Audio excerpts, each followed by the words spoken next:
We have Rod Khleif on the call. Rod, I can't thank you enough again.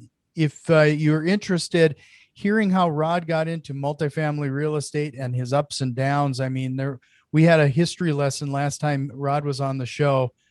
Very popular episode. Look for episode number 114 for that. But today we're going to spend some time on goal setting, the importance of goal setting, and maybe even move into a little masterminds and a few other things. But before we kick things off, I want to make sure everybody has Rod's contact information, because Rod has a boot camp coming up on May 22nd through 23rd. And if you use a special code, you're going to be able to get it for $97, which is insanely and nothing's reasonable. being sold. And nothing's being sold. Nothing's being sold. That's one of those things that I can't stress enough, that if you've ever read that book, Go Giver, Rod is definitely a go giver. There is so much free content through his podcast and his boot camps and everything. Definitely worth the investment in time. So, Rod, I really appreciate your time. Sure. Well, let me just mention this since you brought up the boot camp. If you guys are interested, text the word multifamily to 72345 and use the code RODFRIEND. Now, it's 18 hours of training in this multifamily business, and I'm not selling anything, so it's kind of a duh. Seriously, if you're interested in this business at all, it's drinking through a fire hose. And I've had thousands of people come now to the live stream. We used to do them in person live, and I had 800 people scheduled to be in Orlando in May of last year, a year ago. And we all know what happened with that. And I was freaking out. So if you go to multifamilyvirtualbootcamp.com, you'll see my happy ass on the lawn back there recording my video on my phone for that website that we threw up in 2 days. And, and I need to change that out one of these days. But yeah, we've had thousands of people attend. It's 18 hours, drinking through a fire hose, nothing being sold. And I've never had a complaint. Actually, that's a lie. I've had a couple of people complain the breaks are too short because I do 15-minute breaks because I'm trying to pack so much stuff in. But trust me, they're harder on me than you. But anyway, thanks for that shout out on that. Yeah, no, it's a great opportunity and people should really consider it. We talked previously that, a lot of the people that listen to my show are mostly single family rentals, but multifamily is always aspirational. That's eventually where people want to land, or that's where people, and that's the natural progression. Yeah. And, you can't get there without some goal setting. No. Well, let's talk. I'll tell you what, let me do this though. Let me back into that if you don't mind, because I think a little bit of my story will kind of give it some framework. And I think it'll make it a little more interesting as well. So let me, for those of you that have already suffered through this, forgive me, but I'll be brief. So I immigrated to this country when I was 6 years old with my brother, Albert, my mother's Vantje. And I was born in the Netherlands, in Holland, wooden shoes, windmills. And we ended up in Denver, Colorado. And we struggled. I mean, we ate expired food. I remember, and my mom, we had our cereal with powdered milk because my mom thought that milk was healthy. And I remember I wore clothes from the Goodwill and the Salvation Army until I was 14. I lied about my age and got a job at Burger King because I was tall and could buy my own clothes. And so we struggled. And you may have listeners that had it harder than we did, or have it harder now with this COVID nonsense. But the thing of it is, I knew I wanted more, Jack. And so, luckily my mom had an incredible work ethic. And so she bought, she babysat kids so that we'd have enough money to eat. And she was a bit of an entrepreneur. She invested in the stock market, but she also purchased the house across the street from us when I was about 14 for $30,000. And then when I was 17, she told me she made $20,000 in her sleep. I'm like, what? Screw college. I'm not doing college, Mom. I'm getting into real estate. So my first year in real estate, I made about $8,000. Okay. I was selling real estate to other people. I was a broker. I was actually a broker. You could do that with education back then. Now they got smart and you need some experience, but I was a broker right when I turned 18. And so first year, $8,000, second year, maybe $10,000. But my third year, I made over $100,000. So what happened between year 2 and year 3 that caused me to 10x my income? Well, what happened was I met a guy that taught me about the importance of mindset and psychology, and how truly 80 to 90% of your success in anything is just that, your mindset and your psychology. And, fast forward to today, I've owned a couple thousand houses that I've rented long-term. I've owned, thousands of apartment units. In 2006, my net worth went up $17 million while I slept. And, I thought I was a freaking real estate god. If you do the math on that, it's like $8,300 an hour. And, of course I did. And I could barely fit my head through a door. And when that happens, very often God or the universe, whatever you believe, will give you a nice little smackdown. Well, that was 2008 for me. I lost that 17 million, a lot more. I lost $50 million in 2008. And so the reason I wanted to say all that is that pre-frames goal setting, because people ask me, how was I able to recover from that? I mean, there are people that, jumped out of buildings back in the Great Depression for losing more than that proportionately. I'm sorry, losing less than that proportionally. And how I was able to get back and how I was able to have it in the first place was being very clear on what I wanted, and more importantly, why I wanted it. So if you'll humor me, Jack, what I'll do is I'll share a process. Now this is the first thing we do at my boot camps. It's about an hour, 15 minutes. And if you don't want to come to my boot camp, I actually did this on my Rod Khleif official page as well. If you DM me on Instagram or Facebook or whatever, and ask me for that clip on the goal setting, we give you a guide you can use, and the whole thing, it's free. I'm not going to sell you anything. I'll just give it to you. But if you come to my boot camp, this is one of the first things we do, because it's so freaking important. How are you going to get anything if you don't know what the heck it is, right? Mm-hmm. So what I want you to do is take a couple notes if you can, because I think you'll really find this powerful. But what you want to do is pick an hour when you have a lot of energy, okay? You're well hydrated, you don't do it right after a meal, and you write down everything you could ever possibly want in life, okay? All the big stuff, the little stuff, the houses, cars, boats, jet skis, planes, motorcycles, jewelry, all the stuff, write it down. And don't limit yourself. There's nothing you can't do, be, or have. So if you want a private island, a jet, a yacht, write it down. You just have to make a decision after you write it down. That's it. That's how you get these things. And so but here's why this is so important. Just the simple act of writing it down is important, because what it does is it triggers something in your brain called your reticular activating system. And what that is it's this subconscious filter. You're not aware of it consciously, but your brain points you in the direction of what it thinks you're interested in. And the easiest, simplest example is when you first buy a car.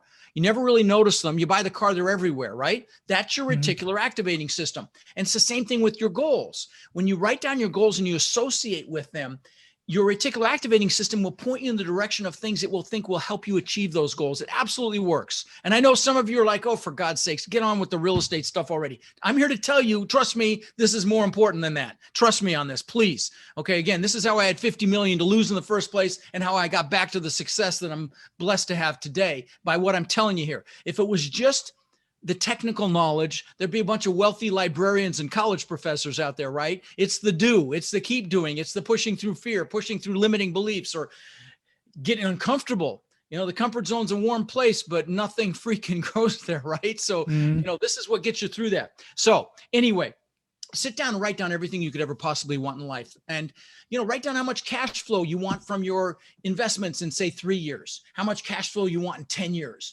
Write down how much cash you want in the bank, say in 3 years, and again in 10 years.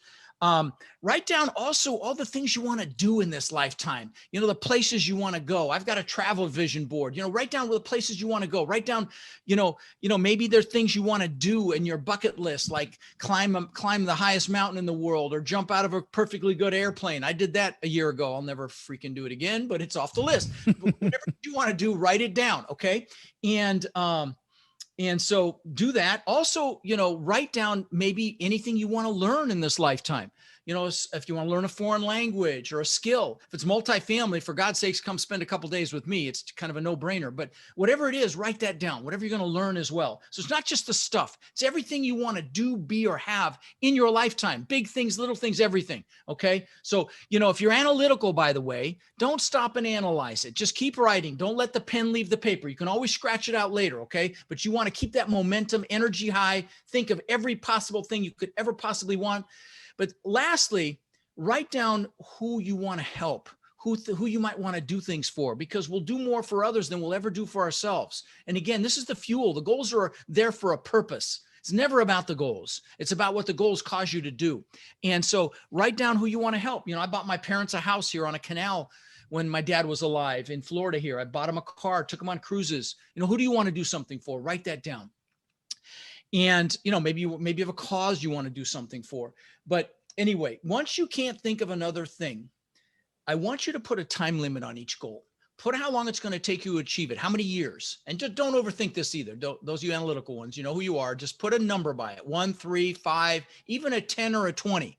recognizing that as human beings, we'll overestimate what we can do in a year and massively underestimate what we can do in 5, 10, 20 years. I'll give you an example of this. Now, I'm going to give you some personal examples. Please know this is not me bragging, okay? I just want to hopefully inspire you to what's possible, okay? So when I immigrated to Denver, I knew I always wanted to live on the beach. Okay. And there's no beach in Denver. And you know, and I would visualize the palm trees and the sand and the surf and the waves and the, you know, beautiful blue skies. And 20 years later, I built this magnificent, you know, $8 million, 10,000 square foot mansion on the beach here in Sarasota. I had the beach on one side. I had my boat houses on the backside. And, you know, that was unthinkable when I was, you know, 18 years old, but I made it happen. So the point here is take the lid off your brain. If you can imagine it, you can make it happen. Okay. So once you've got a time limit on each goal, like I say, 1, 3, 5, 10, or even 20, pick your number one goal. I mean, that goal, when you get it, you're like, oh my God, this is amazing. You know, you've arrived when you achieved that goal. And if there's 2 or 3 that are equally exciting, just pick one. It won't matter for what we're going to do next. Now put that on a separate sheet of paper. Then I want you to pick your top 3 one-year goals and put those on a separate sheet of paper. So you've got 4 goals and leave some room in between them. And like I said, if you DM me, I'll send you the guide to do this along with me, and I'll give you the link so you can go to my Facebook page. I did it on January 2nd of this year. It was a Saturday I did it, and it'd be a kind of a pain to go all the way through my feed to find it. So if you DM me, I'll get it to you. But leave some room in between them. So at this point, right now, when you're done at that point, you're ahead of 99.99% of the people on the planet that do a New Year's resolution that's forgotten by February. I think 60% of them are completely forgotten by February. Anyway, but there's a couple more quick steps. The goals are important, but why the goals are an absolute must is the real fuel. So you need to write down why you must achieve each one of those goals. And here's what's important. You got to use emotionally charged words. Words are incredibly powerful as you're writing your descriptions. So you might say, so, you know, words like beautiful, incredible, amazing. You want to use words like that because they'll juice you. Again, this is the fuel. So you might say, you know, so I can show my kids what incredible success looks like. So I can show my wife what it means to live a life of success and abundance, you know, so that, you know, we can do whatever we want. We have the freedom to do whatever we want, wherever we want, whenever we want, bring whoever we want. You know, whatever's going to juice you, use that and write it down and be descriptive and really give this some energy, because this is the fuel. This is the fuel that'll get you to push past that fear of failure. You know, so once you've got a positive reason why underneath each goal, there's just one more step for that. You need to put some pain in there. And I mean, make it freaking painful if you don't achieve the goal, so that I'm not a failure, so that I don't fail my kids, so I don't fail my husband or wife, so I don't live a life of regret. Let me tell you something. I'm going to tell you, fear, regret a whole lot more than failure. Let me give you a kind of an example of this. There was this nurse in Australia. She was a hospice nurse, and so she took care of patients when they were about to die. Her name was Bronnie Ware, and she asked him a question, Jack, and the question was, do you have any regrets? And she wrote a book about it. It's called The 5 Regrets of Dying. You know what the number one regret was? It was not living the life I could have lived, living someone else's life, not doing what I know I'm capable of. Guys, I can't think of anything worse than that. And so this is what prevents that from happening. This is what Napoleon Hill calls a burning desire in his book, Think and Grow Rich. This is what creates that, which you must have to go achieve your goals. Because, you know, if you're willing to work like most people won't for a few years, 2 or 3 years, 3, 4 years, you'll live the rest of your life like most people can't. But this is the fuel that makes that happen. So again, put some pain in there. And lastly, get pictures of your goals or make some declarations to people that will not diminish your dreams. And that's another thing. Be very, very careful who you share your dreams with and who you allow to influence you. Most people, for their peer group, default to their friends or people they went to school with or people they work with. That's not always the best thing, because out of their fear of losing you or fear of their failure or fear period or jealousy or so many other reasons, they may hold you back. So be very, very careful. And sometimes it's family. So I would tell you, love your family, but be very careful in choosing your peers, because you will become them in every aspect, healthy, happy, and financial. You will become those 5 people you hang out with. It's absolute fact. So be very, very selective. Anyway, so Go get pictures of your goals. And let me give you some examples of this. I'll give you a couple public examples. The actor Jim Carrey, when he was flat broke, wrote himself a check for $10 million. Google it, Jim Carrey check, you'll see it. And by the way, those of you millennials, a check is something we used to pay for things. I know it's Venmo now or whatever the hell is. Anyway, so he wrote himself a check for 10 million bucks, and he used to go up by the Hollywood sign, and he would look at it and visualize cashing it when he was broke. And that's how much money he made for Dumb and Dumber. In fact, he buried that check with his father, who believed in his dream. True story. But anyway, another more recent example is Demi Lovato, the singer. When she was an unknown 10 years ago, posted on social media, one day I'm going to sing the Super Bowl, sing the national anthem at the Super Bowl. Not this last one. Go watch who sang it the year before. So I'll give you some personal examples for me. When I was 18, I got my real estate broker's license. I was going to be rich selling other people's houses, right? But I figured I had to have a 4-door car. So I got this 4-door Ford Granada, piece of you know what, bench seat in the front, just a piece of crap.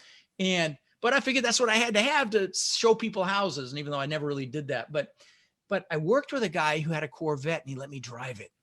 And that's a key piece, that experiential piece. If there's something you want, go test drive the car, go try on the watch, go to the open house of the house like the one you want.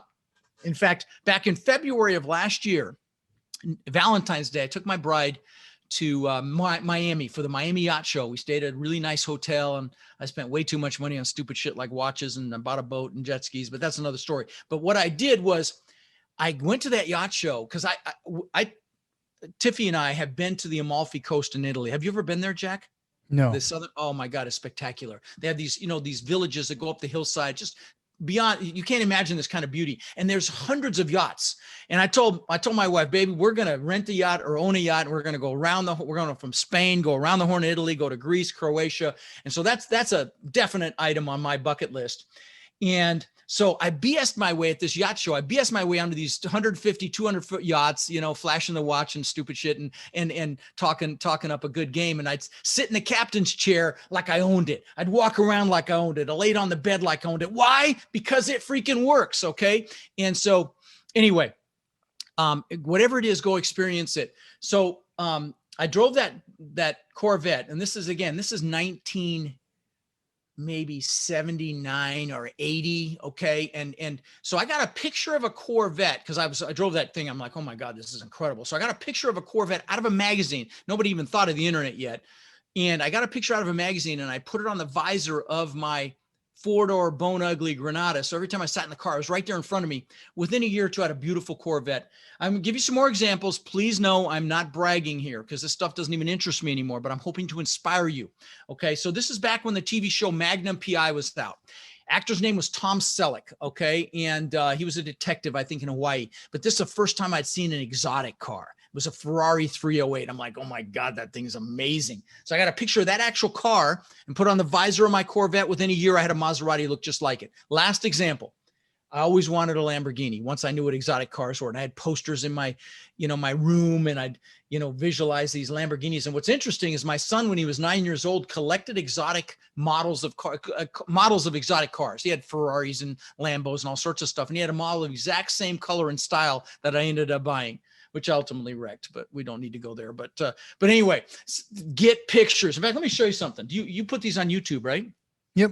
Sure okay, do. Let me show you something. So this is my planner. Yes, I'm a dinosaur. I use a paper planner. Now, I've had this for 20 years. I've had different binders. It used to be called a daytimer, and luckily the holes lined up, but now it's a Franklin Covey planner. But in the back of this thing, I've got pictures that have been in here for 20 years, okay? Now, the first pictures are my gratitude pictures of my kids when they were young, because everything starts from a place of gratitude. I've even got a vision board that's nothing but gratitude. This is how you manifest what you want into your life, guys, with gratitude. Very important. So these are pictures of my kids when they were young.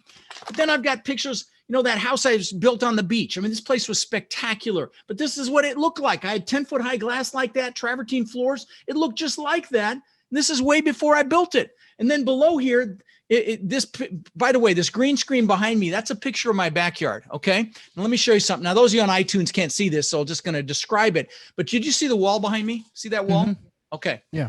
See these bottom pictures? See the wall in those pictures? Yeah. These pictures were there before I ever built this place or ever bought this place. So, it's just crazy how the universe works, or God. And then I've got pictures of stupid shit like watches. I got a few $100,000 worth of watches. The Lamborghini before I ever got it. There's a picture. Rolls Royce, Bentley, all this stuff that I thought was important at one time, but I got it because I had pictures. So again, I know you analytical ones are going, oh, for God's sakes, please start talking about buying multifamily or real estate. But this is the juice. This is the 80 to 90% that makes it happen. Trust me, because you got to be able to push through that fear and those limiting beliefs. So get pictures, put them around you, do screensavers, do whatever I've got pictures on the walls. There's yachts there and other things that I think are important now. Declarations on my wall up here, things that'll juice me. And even if they just end up in my subconscious, it's still working. Anyway, so I just wanted to share that. Hopefully that added some value. Yeah, that adds a ton of value. Oh, I can't stress it enough as well. I mean, I know my listeners get tired of me saying this. And what you've done is expound on a phrase I say repeatedly. If once you put it down on paper, it becomes a target. Up until then, it's only a dream. And then when you schedule it, it becomes real. So once you do your goals, make sure you write down one little thing and one big thing for those 4 goals that you're going to do immediately. And if you join me for, when I do this live for an hour, that's one of the final things that I have you do. And then I also have you write down who you have to become to achieve those goals, the traits: fearless, driven, loving, giving, whatever those traits are that are already inside of you, but you got to bring them out and you've got to identify with them. So you write down the person it's going to take to achieve those amazing goals as well. So that's part of what I do at my boot camp. And then also, again, you can, if you DM me, I'll get it to you. But let me say one other thing before I forget, Jack, as it relates to goals.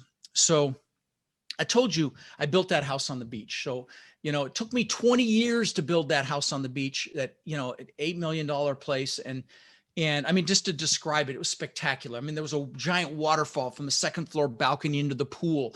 You had to you had to go through the waterfall to get in the pool. The pool had these, trees that I paid, tens of thousands for, that bent out over and then went up. I mean, the pool was in magazines. Elevator, wine cellar. I mean, I could go on and on. I own the beach on one side and my boat's on the back. So I'd give you an idea. There was a big spiral staircase up through the middle of the house. On the 2nd floor, I had aquariums that I had custom built around the spiral staircase that cost me almost $200,000. So it gives you an idea of the house. So anyway, 2 months after I moved in, so I worked for this thing for 20 years. 2 months after I moved in, I'm floating in the pool at night. My family's inside sleeping. Pool's changing colors at, fiber optic lighting. It's changing colors. And I look up at this testament to my ego, which is really what it was. It was something I built to prove to the world I was good enough. And that's the truth of it. And I got depressed. And I didn't just get bummed. I got really bummed. I'm like, what the hell? I've just achieved success like times 1,000. How could I be bummed out right now? Well, there's several things going on. They relate to goals. So this is really important. So number one is, it's never about the goals. The goal, you need the goals. But the goal is to drive you and push you and pull you and get you off your butt to go make things happen. But it's about who you become on your path to those goals. The goals won't make you happy. Your continual progress and growth is what makes you happy. And so one of the things I do, in fact, on that goal setting thing, if you come and DM me, I'll give it to you, or come to my boot camp. I go through this planning process. It takes about 15 minutes, but it's an awesome process that I used to manage a couple large companies at the same time. And one of the things that we do in that process is celebrate what we got done the previous week. Just pat ourselves on the back, because it's about the progress and the growth. It's never about the goal. So that's number one. That's what was going on when I look back on this. Second thing that was going on is I didn't have a vision for the future. I didn't know what I was going to do next. And like the good book says, without a vision, the people perish. I didn't know what I was going to do next. So that was number two. So you never achieve a big goal without having other goals lined up behind it. But the bigger thing was I'd been totally focused on me. Rod. Show the world I matter. Show the world I'm good enough. And luckily, I'm not the kind of guy that's going to stay depressed. I'm like, screw this. Let me go buy some books, get my mojo back. So I went and bought, Dale Carnegie, Zig Ziglar, but I bought a Tony Robbins book, and I'm like, I got about halfway through. And I'm like, man, I really like this. So I went and saw him live, which I highly recommend, by the way. But I saw that he fed families for the holidays. And I'm like, what a concept. Do something for someone else one day. I've been totally focused on Rod, right? I had to prove something. So I went back and decided to feed 5 families for the holidays. And I had a kind of a epiphany, life-changing moment when this woman came out, saw the food, started crying, her kids started crying, I started crying. And I'm blessed to say that, Jack, over the last 20 years, we've fed over 100,000 children for the holidays. And again, I'm not saying this to brag, but there's a punchline here. I'm going to tell you what I'm going to suggest to you in just a second, but just stay with me. We've done tens of thousands of backpacks filled with school supplies to local children. It's astounding. We live in the greatest freaking country on earth, and kids don't have the supplies they need for school. I've done tens of thousands of teddy bears to local police departments for their officers to keep in their vehicles when they encounter a child that's been traumatized. And that's been my greatest gift. And so listen, I'm going to tell you, those of you listening, if you're listening, maybe you've got blood dripping from your teeth. You want this success so bad. You want it. I'm here to tell you that if you want it faster, give back in some fashion. And you don't do it for that reason, but that's just the way the universe works. Whatever you give, you get back 100-fold. You want love, give love. You want happiness, give happiness. You want money, give of your time or give some money, you'll get it back. Trust me, in spades. And what had happened was I was successful, but I was unfulfilled. Tony Robbins calls it the science of achievement versus the art of fulfillment, because fulfillment really is an art, but it involves giving back. So if you're listening and you're like, yeah, I'll give back when I have money, big mistake. Okay. You can do it right now. Pick a cause that juices you, children, the elderly, animals, the environment, whatever it is, and just give a little bit. It doesn't have to be much, just a little bit, because, we've been taught to happily achieve. To achieve to be happy. We've been taught to achieve to be happy. When you're giving back, you're happily achieving. Okay. And you're going to get there faster. Trust me. You don't do it for that reason, but you get there faster because it comes back to you. And I interview people on my podcast. We just broke 10 million downloads. I'm really proud of that. And it's going really well. And I interview, some of the best operators in the world in multifamily, billionaires, mega millionaires. And sometimes I'll come across one that I recognize is just like I was back then, still totally focused on themselves. And they're very good at hiding it sometimes, but because it was me, I can see it. And I feel sorry for them because they're truly not successful. Anyway, I'll get off my soapbox, but please, if you're serious about success, happily achieve by picking something and giving back a little bit. It'll come so much faster and you'll be so much happier. No, I can't say enough. In fact, you've kind of left me a bit speechless here today with some of this. Thank you. I do want to point out, you mentioned your podcast, and I don't think we did that justice when we kicked this thing off. So if you haven't checked out Rod's podcast, please do so. Thank you. And it's called Lifetime Cash Flow through Real Estate Investing. In fact, if you go on your iPhone and you put in real estate, I usually come up number 1 or 2 next to Bigger Pockets, which I just went to Denver and interviewed last week with Bigger Pockets, my friends. But yeah, it's called Lifetime Cash Flow. And here's the other thing. Even if you don't like multifamily and that's not what you're going to do, I do these clips called Own Your Power. And they're motivational. They're like 5 minutes. So if you listen to me on your way to work on Monday morning, I promise you'll be juiced. Okay. And because I talk about every topic, fear, taking action, goals, your whys, all these motivational topics. And I've got hundreds of them on there. And I think I'm pretty sure that's why the podcast has been so successful, because people don't remember what you said, but they remember how you made them feel. And those episodes, you dig deep because, they're inspiring. And, but let me say this as well. If you're listening to Jack, you're a leader. There's no question. Okay. And right now, more than ever, the world needs leaders. And so be very careful what you're bringing in, because there are people watching you, even if you're just leading your family. And for God's sakes, don't get me started on the freaking news, the fake news or politics. Just, and news isn't there to inform us. It's there to startle us. So be careful with that.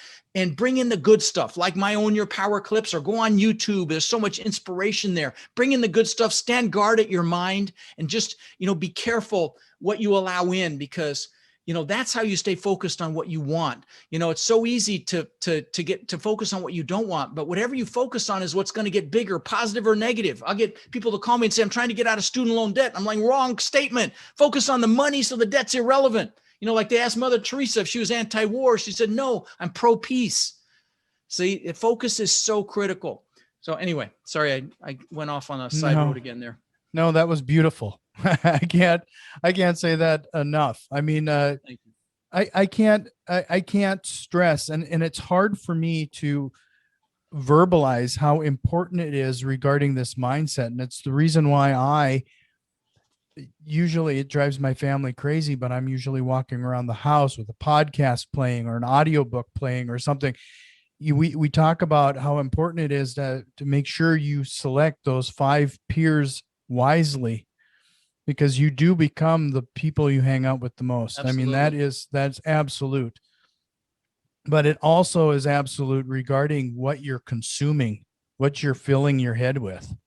It's just like same with food. Whatever comes in is is going to affect you positively or negatively. I mean, this, guys, those of you listening, that. I mean, and in that regard, it's do as I say, not as I do, because I'm a sugaraholic, and and I complain about it with my wife. She's like, "Shut up! You did it to yourself. Just own it." But anyway. Another thing that I want to point out too is that I run into quite a few people, and you probably do as well, where they're constantly wrestling with this analysis paralysis. It's that they keep consuming, but they don't. They're typically analytical, and I will tell you, my most successful students are the ones that are most analytical, but they have to check off every freaking box. And unfortunately, very often they don't take action, and it's sad. And so, those of you that know who I'm talking to here, I'm going to tell you, don't fear failure. Fear being in the same freaking place a year from now that you are right now, unless you absolutely love where you are right now. And so, listen, you got to take that first step. Like Dr. Martin Luther King said, take that first step. The next step will be revealed. Lao Tzu, thousands of years ago, the journey of 1,000 miles begins with a single step. You got to push yourself through that fear. And that's why you've got to have that burning desire, like Napoleon Hill says in Think and Grow Rich.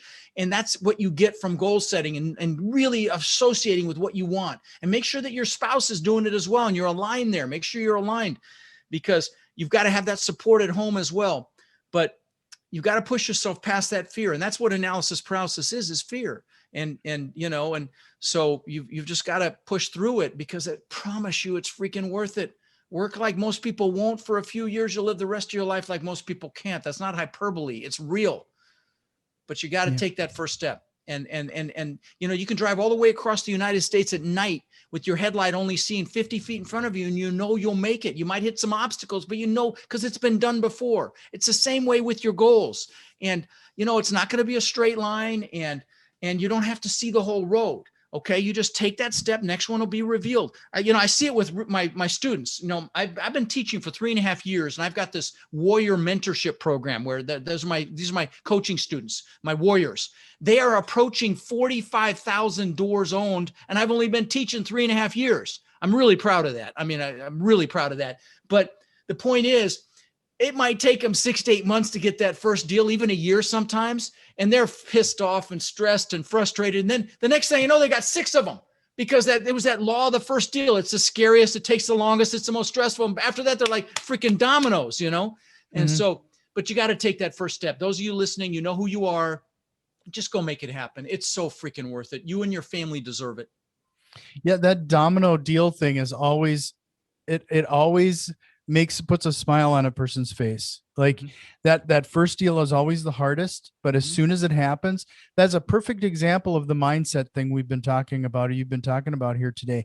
As soon as it happens, now your mind, you've conditioned that it's possible, and it becomes way easier. It's like, oh shit, is that all there was? Man, why didn't and it's interesting on my podcast, it's kind of interesting as well, just as a sidebar.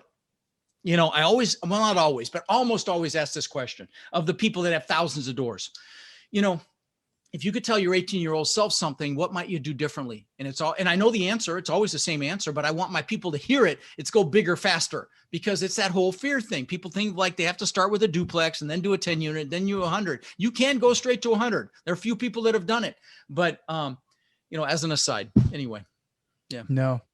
Well, I can't thank you enough. This has been pleasure, awesome. But it's great to see you again, and if anything gets people out of analysis paralysis, setting these goals, setting those, acknowledging the pain that is associated with it.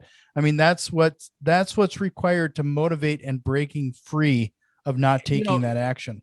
Tony Robbins does his exercise. He calls it the Dickens process, where he takes people and associates them with the pain of not taking action or making a change. And he takes them out 3 years, 5 years, 10 years. Very, very powerful exercise. But, that's a good thing that you brought that up. Associate with that. Those of you that aren't taking action, associate with where your life will be if you don't take action.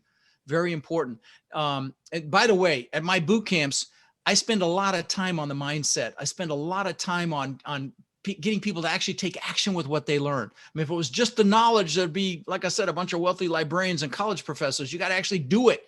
And so I spend a lot of time helping you create your identity and forward pacing and, determining the kind of person it's going to take to make it happen. And we spend a lot of time on it, and we still, get it all in. I mean, from finding deals to managing deals and everywhere in between, building a team and evaluating and financing and raising equity, everything, every piece of it. But the mindset piece is really, really important because, again, you have to take action with what you learn. So, right. So once again, your boot camp is May 22nd, 23rd. Yep. And text the word multifamily to 72345. If the price has gone up over $100, use the code RODFRIEND and you can still come for $97. I don't sell anything there. It's 18 hours of training. It wipes me out. It usually takes me a week to recover. But, we have 3 panels every day. I usually have about 2 to 3 billion in assets represented by the panelists that are answering questions. I mean, it is kick-ass. It is really, really good. I've never had a complaint other than the breaks are too short, because I do 15-minute breaks because I'm trying to pack everything in. But beyond that, never had a complaint. It's quite the bargain. I mean, I can't stress that enough. And thank you. Please take Rod up for that. And always end was there any last minute question you wished I would have asked you here today? No, that's a good question to ask. No, I covered focus and peer group and leadership. Those are key points, especially in this time of COVID. One last thing, you might have to innovate right now. Did I talk about that and just no and pivot? Maybe you're struggling and your business is struggling or where you work is struggling and you've got to innovate and pivot. And I had to, I had to go from a live event to a live stream event. Scared the hell out of me. We had 800 people scheduled to appear and like, what are we going to do now? We can't give that money back. I don't want to give that money back. And so I pivoted and turned into a positive. And so don't be afraid of it. I guess I would tell you, if you have to reinvent yourself, just go do it. It's okay. Most successful companies in history were born in tough times. So you got this. And I will tell you, you bringing, like I was able to recover from losing $50 million because I had all that experience and knowledge. So it's much faster coming back. And that I'm sure that applies to you listening as well, that are maybe struggling a little bit. If you are. Yeah. So I think you epitomize, I mentioned one of the things that I repeat on the show, but the last thing I'll say is that, again, you can put in that 10,000 hours and become an expert or learn from some of those people who have already made that investment. And I can't stress enough that that's what you have here with Rod. So make sure you head over and take a look. RodKleif.com.